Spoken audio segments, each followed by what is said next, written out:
ये सिर्फ एक दूर की चेतावनी नहीं है। नहीं, ये एक ऐसी हकीकत है जो हर गुजरते साल के साथ और भी ज्यादा भयानक होती जा रही है। एक ऐसी सच्चाई जो लाखों लोगों की जिंदगियों पर हर दिन हर पल असर डाल रही है। तो चलिए इसी सच्चाई को जरा और करीब से समझने की कोशिश करते हैं। रवि की कहानी सिर्फ उनकी अपनी कहानी नहीं है। ये उन सभी लोगों की कहानी है जिनके लिए आसमान से बरसती आग सिर्फ मौसम का हाल नहीं, बल्कि जिंदगी और मौत का सवाल बन चुकी है। तो जब तापमान सारे रिकॉर्ड तोड़ रहा होता है, तो असल में रवि जैसे लोगों की जिंदगी पर इसका क्या असर पड़ता है? ये सिर्फ काम पर जल्दी पहुंचना भर नहीं है। ये अपनी जान बचाने की एक कोशिश है। कोशिश ये कि दिन की सबसे तेज गर्मी पड़ने से पहले ही कुछ काम हो जाए, कुछ कमाई हो जाए। इससे पहले कि सूरज बाहर निकलना ही नामुमकिन कर दे। देखिए, एक आम दिन और एक लू वाले दिन में जमीन आसमान का फर्क होता है। जहां एक सामान्य दिन में पूरी मजदूरी मिलती है, वहीं लू के दिनों में काम के घंटे कम हो जाते हैं, कमाई सीधी घट जाती है और सबसे बड़ा डर, हीट स्ट्रोक का खतरा सिर पर मंडराता रहता है।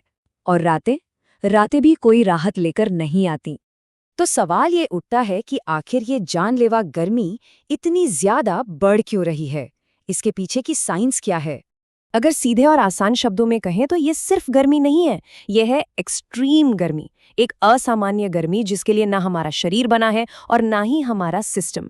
भारत का जो मौसम विभाग है यानी IMD, वो इसे बहुत साफ साफ बताता है।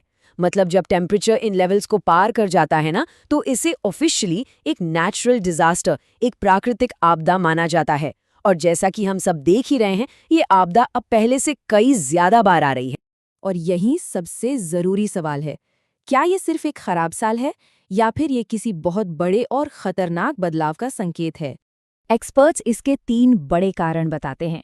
पहला और सबसे बड़ा कारण है क्लाइमेट चेंज, जो पूरे दुनिया का तापमान बढ़ा रहा है।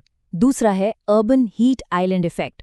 और तीसरा है मौसम के कुछ खास पैटर्न, जिन्हें हाई प्रेशर सिस्टम कहते हैं, जो गर्म हवा को एक ही जगह पर कैद कर लेते हैं।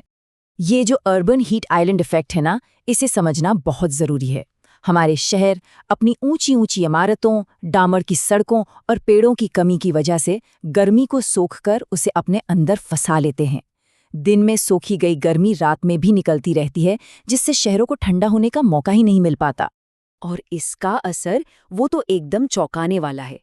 घनी आबादी वाले हमारे शहर अपने आसपास के गांव देहात के इलाकों से 10 डिग्री सेल्सियस तक ज्यादा गर्म हो सकते हैं। सोचिए जरा, 10 डिग्री, ये बहुत बड़ा फर्क है। और ये एक बहुत ही जरूरी पॉइंट है। देखिए, सूखी गर्मी में हमारा पसीना उड़कर शरीर को ठंडा करता है, लेकिन जब हवा में नमी बहुत ज्यादा हो तो पसीना उड़ ही नहीं पाता। नतीजा, शरीर ठंडा नहीं हो पाता और हीट स्ट्रोक का खतरा कई गुना बढ़ जाता है। चलिए अब वापस जमीनी हकीकत पर आते हैं और देखते हैं कि इन वैज्ञानिक कारणों का एक आम इंसान की जिंदगी पर आखिर क्या असर पड़ता है। दिल्ली की तरह ही भारत का एक बहुत बड़ा इनफॉर्मल वर्कफोर्स है। रेहड़ी वाले, डिलीवरी एजेंट्स, किसान, मजदूर, जिनके पास वर्क फ्रॉम होम या AC वाले ऑफिस का कोई ऑप्शन नहीं है। उनके लिए काम का मतलब है सीधे सीधे धूप का सामना करना। और इसका असर बहुत विनाशकारी है। स्वास्थ्य पर तो सीधा हमला होता ही है, कमाई घट जाती है। और जो सबसे कमज़ोर हैं, जैसे बच्चे, बुजुर्ग और गर्भवती महिलाएं, उन पर इसका असर सबसे ज़्यादा होता है। आंकड़े तो ये भी बताते हैं कि इस भीषण गर्मी की वजह से प्रीटर्म बर्थ का खतरा भी बढ़ जाता है। ये आंकड़ा देखिए, ये सच में चौंकाने वाला है।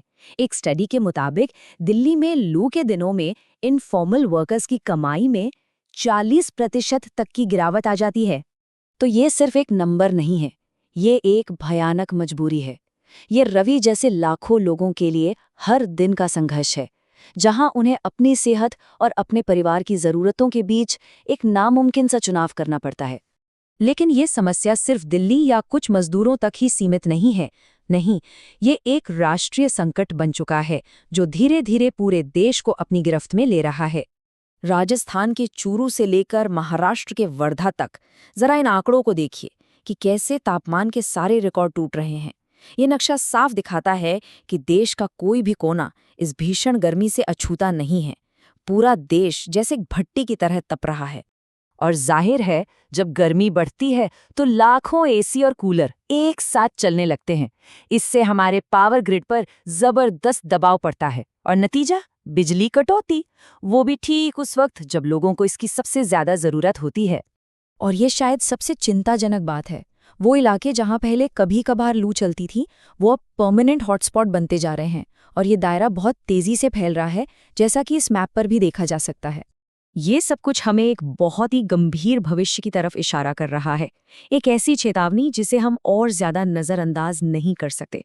जरा इस बात को फिर से सुनिए, नॉन सर्वाइवेबल, ये वो लिमिट है जहां इंसान का शरीर खुद को ठंडा रख ही नहीं सकता, चाहे वो कितनी भी कोशिश क्यों ना कर ले।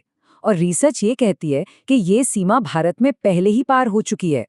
तो सवाल अब सिर्फ ये नहीं है कि गर्मी कितनी बढ़ेगी, असली सवाल तो ये है कि रवि, डेलीजा और हम सब क्या इस बढ़ती हुई गर्मी को झेल पाएंगे। हमारा भविष्य इसी सवाल के जवाब पर टिका है।